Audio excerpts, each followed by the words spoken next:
Apparemment. Alors, c'est la première journée nationale des troubles des conduites alimentaires. Elle se déroulera demain. Docteur Laure Brignon, bonjour, merci d'être avec nous. Vous êtes psychiatre spécialisé dans les TCA, les troubles des conduites alimentaires chez l'adulte à l'hôpital Esquirol de Limoges.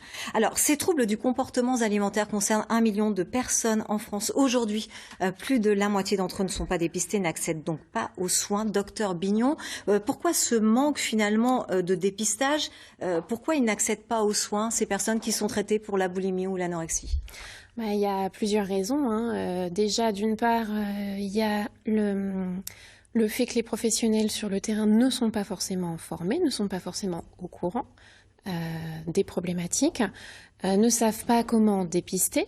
Donc ça, c'est le premier souci.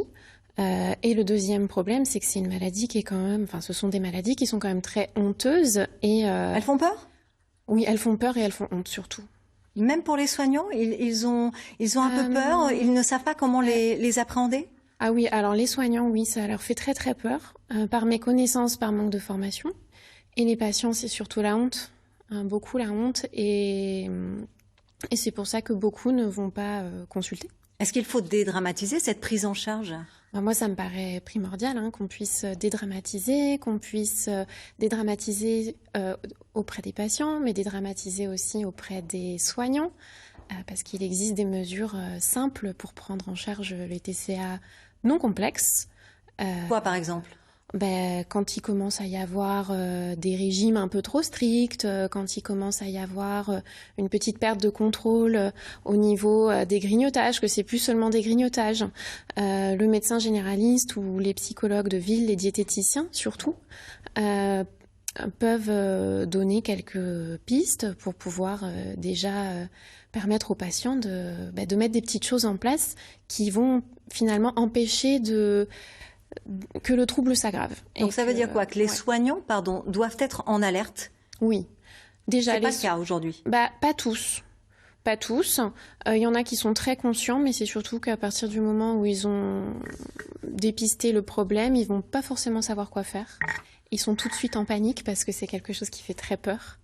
Ils sont tout de suite dans l'impuissance. Pas suffisamment formés. Pas suffisamment formés, ça c'est sûr. Alors justement, au centre hospitalier d'Esquirol à Limoges, vous êtes centre de référence donc pour les troubles alimentaires.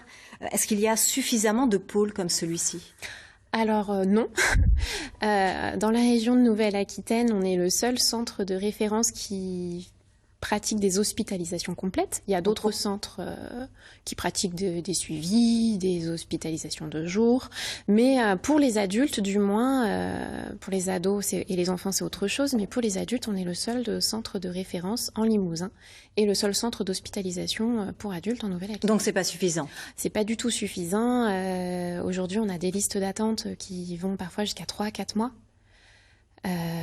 Et c'est une catastrophe parce que les gens des fois nous arrivent dans des états catastrophiques alors que si on les avait pris en charge plus tôt, ça aurait pu être moins compliqué. Ces troubles, ils se soignent très rapidement pour finir?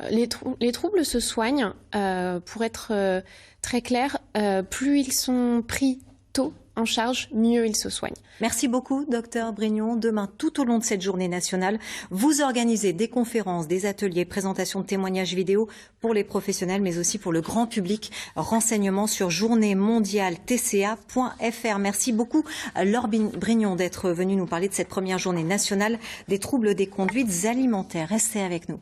On poursuit avec